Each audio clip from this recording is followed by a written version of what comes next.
Федерации Владимир Владимирович Путин подписывает указ президента Российской Федерации о признании Луганской Народной Республики.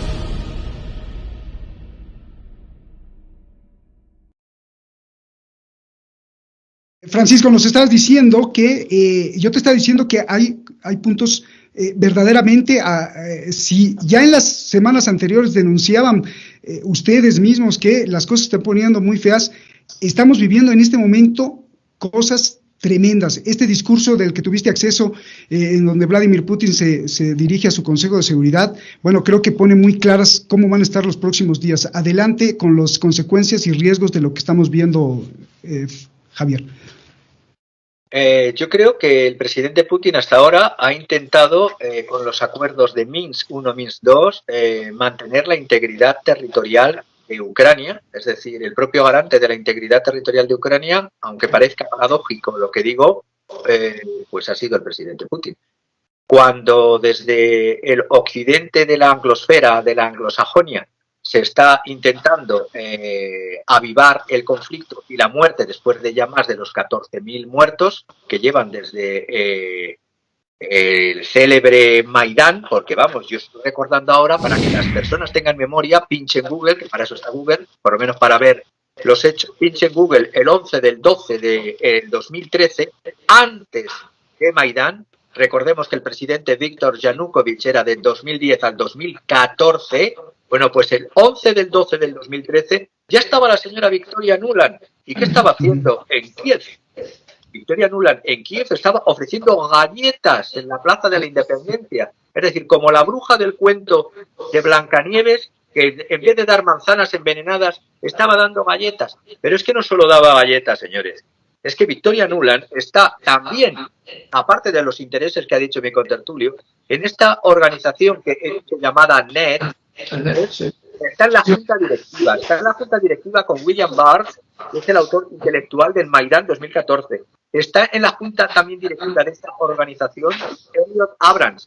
Y aquí le han estado dando dinero todos los años, y se puede consultar, en dos objetivos, no tres, mejor dicho: Rusia, Ucrania y Bielorrusia. Se han dado 37,7 millones anuales contra Rusia, 22,4 millones contra Ucrania. Y luego esto se reparte, y se reparte entre grupos neonazis. Estoy pensando que cuando se habla, la verdadera contradicción de todo esto, es decir, el presidente de Ucrania actual, Zelensky, es judío. El que le ha puesto en el poder, el oligarca que le ha puesto en el poder, también es judío. Pero están permitiendo que grupos ucronazis que tienen esvásticas y que hablan de eliminar a todos los judíos estén campando con sus respetos en territorio ucraniano y, lo que es más, masacrando a los ucranianos del este.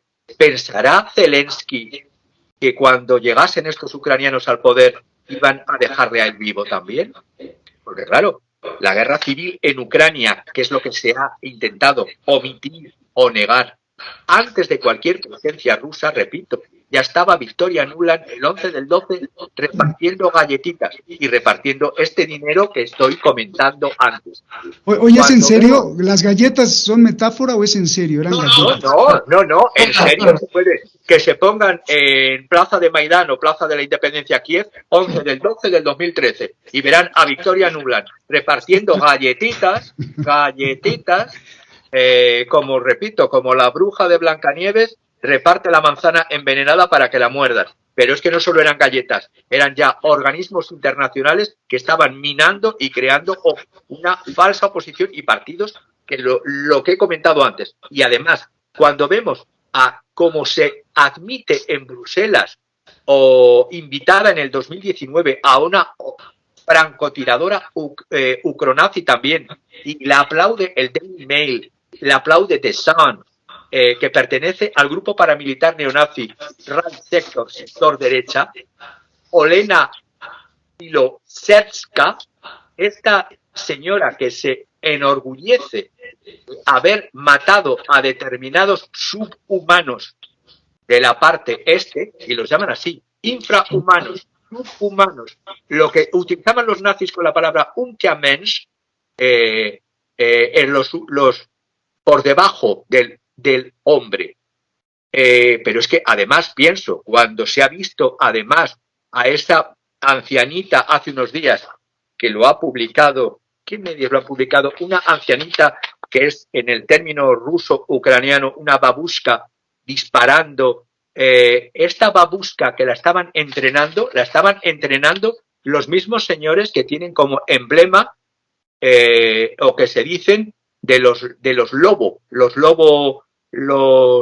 ese organismo que durante la Segunda Guerra Mundial era de ucranianos pro-nazis. Es decir, y todo esto es lo que se mira como a favor de la democracia en Europa.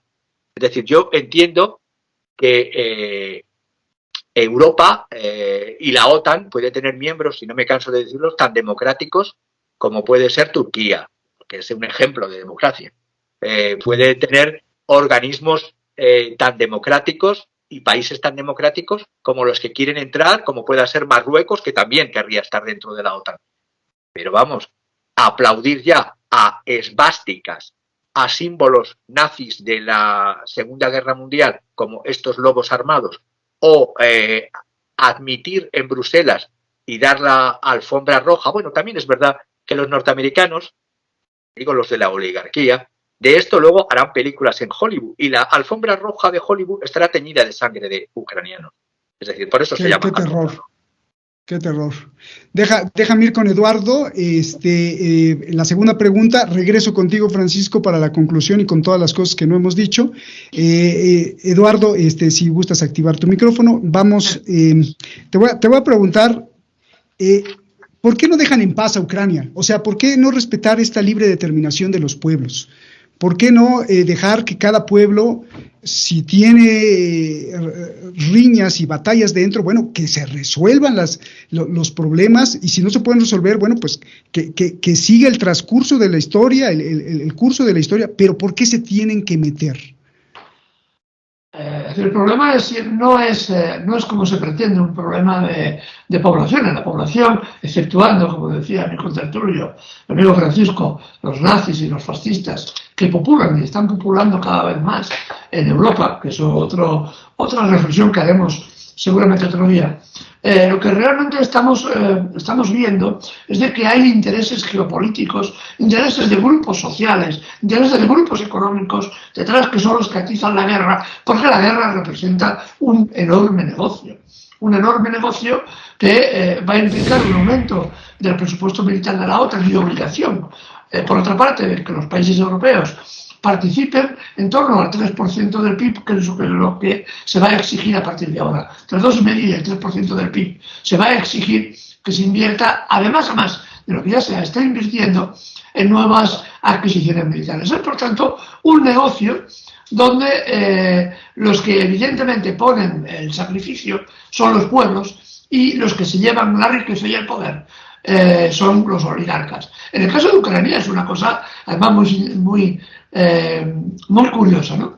Ya que se sepa en este momento, hay 38 diputados de la Duma, del partido de Zelensky, del partido del gobierno, que han abandonado con su jet privado, a la que oían que a lo mejor había algún tipo de conflicto, han cogido su jet privado y se han plantado en Londres, en Alemania, en Berlín o en París. Porque ellos tienen sus negocios distribuidos por Europa y lo que no van a hacer es sacrificarse personalmente y estar en medio de un conflicto que ni les va ni les viene. Porque esta gente, los oligarcas ucranianos, igual que los oligarcas españoles o los oligarcas estadounidenses, no tienen patria.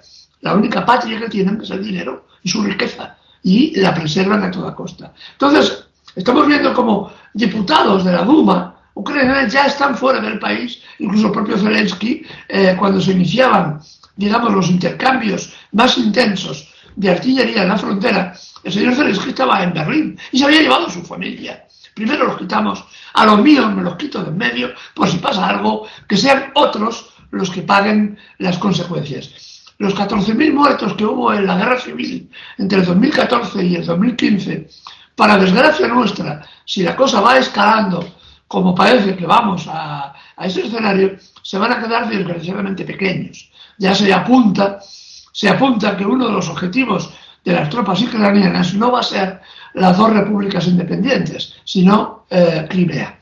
Este es el gran objetivo militar del ejército ucraniano, que evidentemente Crimea forma parte de Rusia.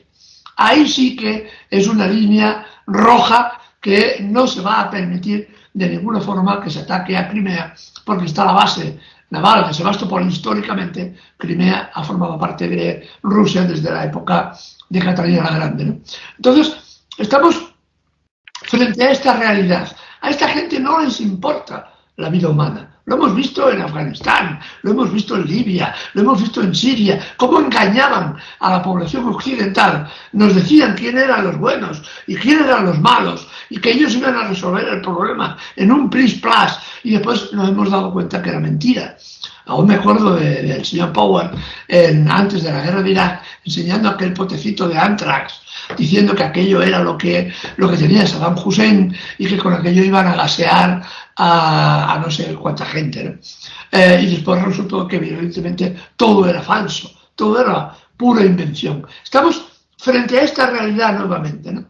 De que los pueblos están siendo nuevamente engañados para empujarlos a una guerra en la que siempre van a perder los pueblos. Y una última reflexión.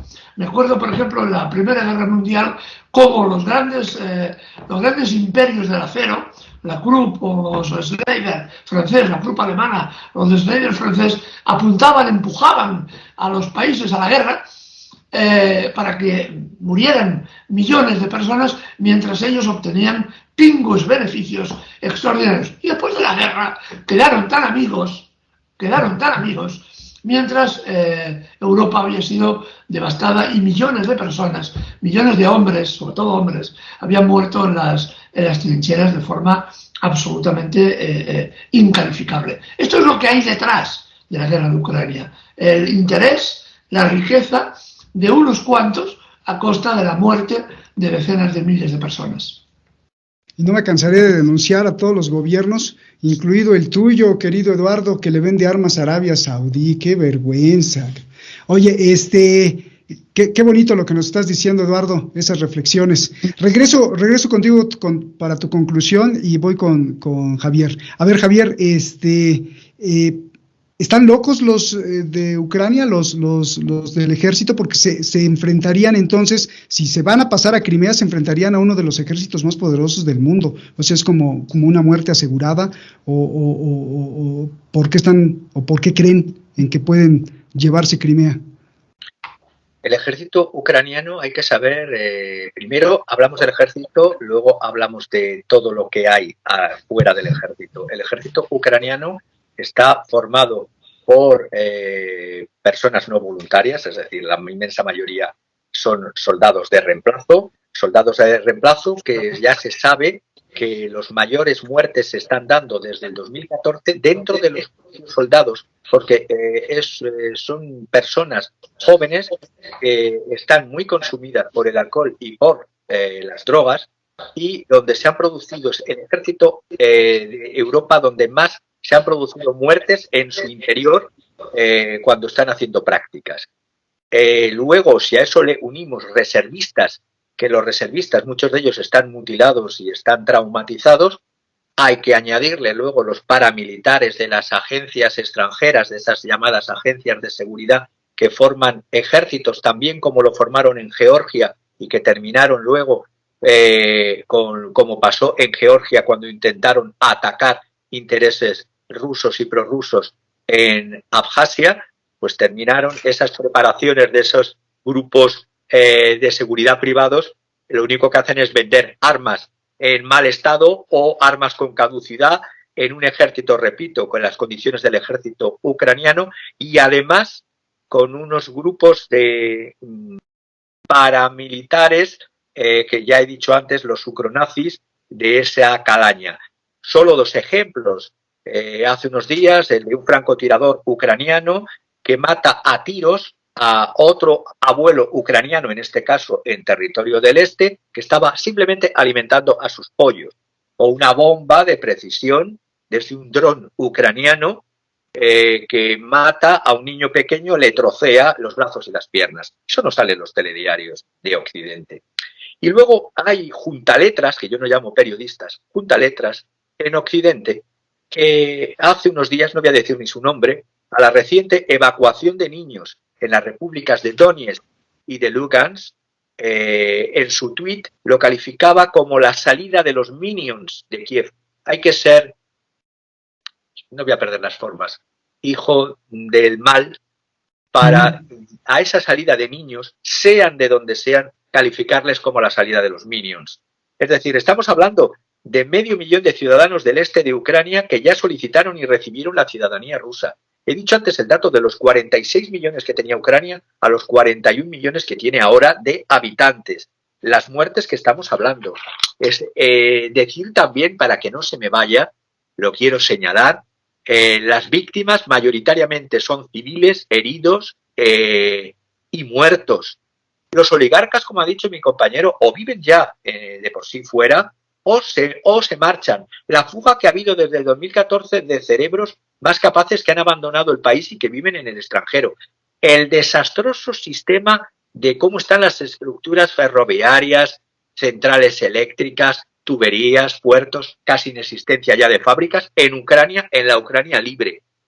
Repetía lo de los fanáticos ucranianos porque Vladimir Zelensky es un excomediante judío, fue elegido por un judío también, Bene Kolomoisky.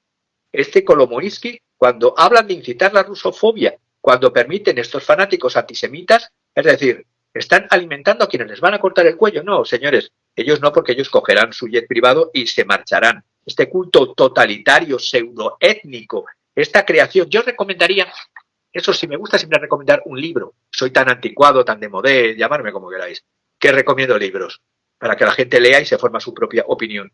Es un libro que no está traducido al castellano, lo voy a decir en español. Karina Korostelina, Karina V. Korostelina. Este libro está publicado en Lexington Books del 2014. Está hecho en algo tan poco sospechoso como Lanham, Maryland, Estados Unidos, la patria del comunismo, y se llama Construyendo las narrativas de identidad y poder, autoimaginación en una nación ucraniana joven. Y quien quiera ver de dónde ha salido toda esta narrativa, les invito a que vean el Twitter que he colgado hoy, simplemente en el que ponía la breve historia de los ucranianos con un mapa hecho todo esto de mi querido Vladimir Sotirovich, en una que lo he recuperado de Sign of the Times, lo publicó en el 2018 en una publicación que lo había puesto antes en algo prohibido en Twitter, como es el Oriental Review. Oriental Review no deja Twitter la democracia maravillosa de Occidente que puedan publicar, entonces a través de otra publicación en Estados Unidos, Sign of the Times, que vean lo que he colgado como breve historia de los ucranianos y verán lo que era Ucrania históricamente desde antes del 1600. Era una marca, era una frontera, en serbocroata Ucrania Skrachina, frontera, estaba sometido a la mancomunidad lituano-polaca, y cómo fue creciendo gracias a Rusia y cómo fue hasta el año 1917, cómo se incorporaron territorios a Ucrania de donde no era Ucrania. Entonces, que la gente se forme su conciencia y su criterio viendo la realidad histórica, económica, social, política y psicosocial. Es decir, que no se crean los metarrelatos que te venden. Es decir, los hechos son los hechos y la historia no la puedes cambiar. Entonces, que vean esta construcción de narrativas, como digo el título del libro, construcción de narrativas de identidad, estos metarrelatos de una pseudoétnica Ucrania, como diferenciarla de lo Rusia. Rusia y Ucrania es una misma identidad. Rusia y Ucrania es una misma historia. Oye, Francisco, recapitulando, si Putin en las próximas horas reconoce la independencia de las repúblicas separatistas, ¿cuál es el siguiente paso? ¿La OTAN va a reaccionar? ¿El gobierno de Ucrania va a reaccionar? Y luego, ¿cómo va a reaccionar Rusia? Si me recapitules eso para que la gente se quede bien clara o bien clarito, que lo dejes en los siguientes pasos. Pues el señor Putin ha hecho un juego de ajedrez o de judo ucraniano en Ucrania. Ha hecho todo lo posible ha escenificado lo que he estado viendo, con sus ministros, Consejo de Ministros, con el Ejército y con el Parlamento o Duma. Y todos le han pedido a gritos: intervenga. Intervenga en el sentido de reconocer, ojo, la independencia, no la anexión a Rusia, porque hay que diferenciar los conceptos, por favor, un poquito de diferenciación. Es decir, reconocer la independencia en tanto en cuanto, si no quieren los propios gobiernos ucranianos respetar los acuerdos firmados de Minsk, no quieren dar autonomía y respetar a la otra parte de ucranianos que son rusoparlantes, rusófilos y población rusa que todavía pueda quedar, esos tres componentes, pues lógicamente hay que evitar el genocidio. Y ese genocidio que se está haciendo desde el 2014, cosa que el ministro alemán se reía. ¿Cómo puede usted hablar de genocidio cuando se lo dijo Putin directamente en la cumbre? Pues sí, genocidio es matar a la gente por cuestión de raza, cultura o de identidad lingüística, étnico-cultural. En toda esa historia se puede hablar de genocidio porque es eliminar de un territorio a una gente, a unas personas que viven históricamente desde hace siglos en ese territorio. La escalada va a ser lo que vengo diciendo desde hace meses: escalada de conflicto de Ucrania y sus palmeros azuzando a la otra parte de Ucrania. Ya han tirado hacia territorio ruso en Rostov. Entonces, claro, lo mínimo. Oye, Francisco, si reconoce Putin la independencia, ¿tendrá entonces la potestad legal para entrar y ayudar a los que le pidan la ayuda, o sea, estas repúblicas ya independientes? Y entonces ahí ya podrían intercambiar disparos legalmente, digo legalmente entre comillas. Y si con la misma vara de medir un miembro que no es de la OTAN, que es un país asociado como es Ucrania y no es miembro de la OTAN, y todos los de la OTAN están como en una histeria colectiva de que viene el lobo ruso, pero vamos a meter armas y vamos a azuzar el conflicto dentro de Ucrania, con más razón, una parte de Ucrania ya desgajada de Ucrania porque quieren sobrevivir, la parte rusa también tendrá derecho a asistir militarmente a quien se lo pida. Es una cuestión de reciprocidad. Se estaba intentando evitar eso, la partición de Ucrania, como se estaba intentando. Ucrania va a ser, por así decirlo, la nueva Polonia histórica, pero no porque las dos partes se hayan puesto de acuerdo previamente, es porque los acuerdos que existían no se cumplen y no se quieren cumplir. Y por lo tanto, la asistencia, como bien has preguntado, será tan lícita, hablando de lícita, y tan legítima como la asistencia de un países de la OTAN a alguien que no es de la OTAN. Bien. Eduardo, a ver, tus conclusiones, por favor, di lo que quieras, porque te tengo dos preguntitas ya para finalizar, como tu conclusión final, pero tus conclusiones, qué cosas se nos han escapado, los pasos, lo que tú quieras, por favor, y si silencias tu micrófono, por favor, le quitas el silencio al micrófono para que podamos hablar. Bien, a ver, una reflexión. El tema de Ucrania no va a acabar con el tema de Ucrania. Hay otra variable en juego que también vamos a ver inmediatamente, que es Transnistria. Transnistria es una zona tapón donde hay media división aerotransportada rusa. Es una zona muy pequeña que vamos a ver cómo la presión sobre Transnistria, la zona de Transnistria en Moldavia, se va a intensificar. Se anuncia la acumulación de medios blindados por parte de la OTAN en la frontera con Transnistria y ya veríamos si la crisis ucraniana no implica un aumento en otra crisis más, que sería la de Transnistria, ¿no?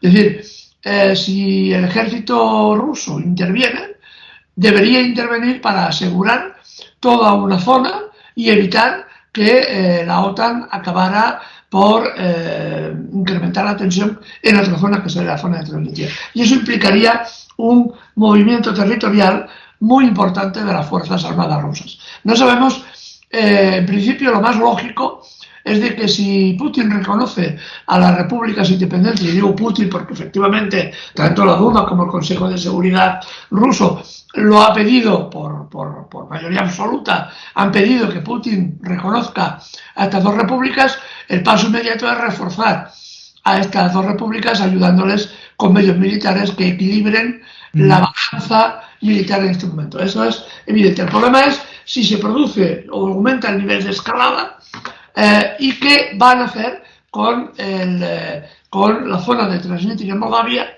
Y otra variable que puede intervenir en este juego es Kaliningrado. La zona que sabemos que pertenece a Rusia, que está aislada físicamente de Rusia, pero que se puede acceder a partir de Polonia y de Bielorrusia. Kaliningrado es una zona básica, fundamental para el ejército ruso, tiene una base naval importantísima y una base aérea, y evidentemente sería una tentación enorme por parte de la OTAN de intervenir en aquella zona. Eso ya sería, digamos, un nivel de escalada que no queremos ni imaginarlo, ¿no? Ya sería un conflicto interno. Bien. Regreso con Javier porque quería decir algo y vuelvo a regresar contigo, Eduardo, porque los dos no han tocado un tema también que muchos dicen que el punto es, detrás de todo esto, tanto de Rusia y de Estados Unidos, gas, Nord Stream 2 y las tarifas también. Eso les va a afectar a ustedes dos porque ustedes pagan también tarifas de hidrocarburos y de luz y todo eso. ¿Qué querías decir, Javier, por favor? Súper rápido, y a raíz de Kaliningrado. En Kaliningrado, y es lo que he hablado y lo que sé, y aquí además recomiendo para evitar esta escalada que va a ir increciendo, es que los misiles rusos en Kaliningrado apunten a Alemania y a Inglaterra, Francia, España, Italia. Que la instalación de misiles rusos en Bielorrusia ya es un hecho también, es decir, no decíamos que vamos a poner misiles, pero misiles con carga nuclear, además. Es decir, misiles con carga nuclear en Kaliningrado, misiles con carga nuclear en Bielorrusia, misiles con carga nuclear, todos los que están apuntando hacia China, que se reorienten y que vayan apuntando, entre otras cosas, a las costas de Canadá y de los Estados Unidos. Porque con China no hay ningún problema para que los misiles ahora se giren. Y luego instalación de nuevos misiles en otras tierras de acogida, como puedan ser lo que tú has dicho antes, Roberto. Por lo tanto, una crisis misilística, falsa crisis misilística, se soluciona incrementando misiles en donde antes no estaban. Y eso puede, entre comillas, evitar que la guerra convencional se vuelva loca y devenga una guerra más en escalada. Cuando te están apuntando sobre la cabeza, la gente tiende a despejarse un poco el cerebro. Es una manera de despejarse el cerebro. Y en cuanto a lo que me estabas preguntando, se quiere, evidentemente, es una de las causas, sacar del mercado energético a Rusia sí o sí, pero esto viene desde la época no de esta presidencia, de la presidencia anterior del presidente Trump. Es decir, ya estamos sufriendo los costes energéticos del gas natural licuado en España, que se compra ya más proporción de gas natural licuado procedente de los Estados Unidos en proporción que el que nos entra vía Argelia. Es algo loco, pero es así. Es decir, los comisionistas, los políticos de estas generaciones son como prostitutas callejeras, y lo digo sin ninguna ofensa. Es decir, van hacia la comisión y hacia la instalación de unos beneficios económicos a través de la política. Bien, más bien la ofensa sería para las prostitutas, ¿no? Eduardo, Eduardo, el gas. A ver, tu micrófono, desactívalo, por favor. Digo, actívalo. Eso, para que sí sigamos gozando de una claridad nítida, porque quizá Eduardo tenga ahí cerca un espía que no le gusta que hable, entonces le pusieron una interferencia. Venga, Eduardo, por favor. Están pinchando la línea, seguramente. No, hay otra variable interesante que ahora estamos descubriendo. Es decir, los países europeos, respecto del gas, los países europeos tienen lo que se llama las reservas estratégicas, que es para que lo entiendan los televidentes, ¿no? Unos depósitos donde hay determinados minerales, determinados petróleo, gas, que sirven para casos de necesidad sacar esas reservas y que se mantenga la producción eléctrica utilizando esas reservas que el Estado compra cuando es necesario. ¿Qué es lo que ha pasado?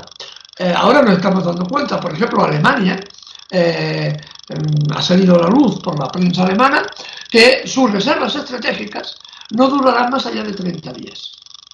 ¿Qué es lo que ha pasado con Alemania? ¿Qué es lo que ha pasado con España? Menos con Francia, que depende menos del gas para la producción eléctrica porque está basado en energía nuclear. Básicamente, que lo que decíamos, ¿no?, de los políticos corruptos que solamente tienen una visión cortoplacista de la realidad. Las reservas estratégicas las han vendido. Gran parte de estas reservas estratégicas de Alemania, España, Italia, las han vendido ¿a quién? A los chinos. Se han vendido a los chinos. Se compraron relativamente baratas, subieron un poco el precio, las han vendido a los chinos y ahora España tiene problemas con sus reservas estratégicas, Alemania tiene problemas con sus reservas estratégicas, porque si no se va a pasar un invierno muy frío, pero que muy frío. Y ahora ¿a quién se la compramos? Le tienen que comprar el gas o a Estados Unidos o a China, que también está vendiendo, como ha acumulado muchas reservas, ahora puede exportar, pero a un precio mayor que lo que le habían vendido. Europa ha hecho un negocio espléndido con el tema del gas, porque además para poder castigar a Rusia, antes los gobiernos europeos compraban a largo plazo, es decir, compraban a 6 meses vista, un año vista, a un precio fijo, una determinada cantidad de gas. Para golpear a Rusia, que decidieron que no compraban a tiempo vista, sino a semanas vistas. Como el precio por la escasez está subiendo, los inteligentes de nuestros políticos están pagando el gas a precio de oro, precisamente porque no han tenido la picardía, la inteligencia de comprar el gas a 1 año o 2 años vista, lo cual aseguraba un precio estable y aseguraba el suministro, ¿no? Hay que negociar y hay que sacar dinero de todo, ¿no? Entonces nos cargamos nuestras reservas estratégicas que están muy bajas y eso puede implicar graves problemas para la economía europea, y ahí vienen Estados Unidos imponiéndonos el tipo de gas que tenemos que consumir, y además con otro agravante: las centrales de refino españolas no están adecuadas al gas ruso. Hay que hacer transformaciones e inversiones importantes para que este gas sea útil para la economía española, igual que en el caso alemán, que aún es más dramático, puesto que solamente sus refinerías pueden subsistir gracias al gas ruso. Nord Stream 2 es solo uno de los 2 gasoductos que van hacia Alemania. El otro gasoducto sigue funcionando, ¿no? Por ahí es por donde va a recibir Alemania suministros de gas de Rusia, pero en una cantidad muy pequeña, en torno al 12 al 15% de gas es el que le viene de Rusia y que de momento los Estados Unidos no pueden cortar, porque ese gasoducto funciona desde hace ya, si no recuerdo mal, unos 10-12 años, ¿no? Es el nuevo, el Nord Stream 2, el que Estados Unidos consigue como victoria del conflicto en Ucrania paralizarlo y hacer una inversión fallida para las empresas rusas, pero no solo rusas, porque hay suecas, hay alemanas que también han invertido y que ese dinero lo han perdido también, ¿no? Así que realmente los gobiernos europeos tenemos al frente gente con una inteligencia, un nivel cognitivo más parecido al de un mono borracho, y que me perdonen la expresión los televidentes. Ya sé que todos los insultos no son para la gente, sino para los pobres monos y también las prostitutas que decía Francisco. Oigan, qué remate, los felicito, te felicito Javier, te felicito Eduardo, un remate tremendo, porque este programa que se empieza justamente con la atención, remata con la crisis brutal de la energía y de que todos se pelean por la energía. Este conocimiento que nos dan acerca del gas es verdaderamente importante. Gracias Eduardo, muchísimas gracias. Javier, muchísimas gracias. Eso de Kaliningrado es vital, hay que estar atentos y seguramente seguiremos en contacto para hacer los programas que vienen, porque las decisiones ahora pues habrá que ver qué dice los de la OTAN. Y permítanme cerrar con esta reflexión, a ver si les parece, hablando de lo que ustedes dijeron del gas. y de todos estos problemas que se generan desde hace muchos años, como dijiste, Javier, por la cuestión de los hidrocarburos. Yo pregunto, ¿qué pasaría en el planeta? ¿Qué pasaría en Europa? ¿Qué pasaría si se descubriera o se abriera, porque hay unos que dicen que ya está, una fuente de energía inagotable y gratis? ¿Qué pasaría entonces? Muchas gracias, ahí nos vemos, hasta la próxima. Buenas noches.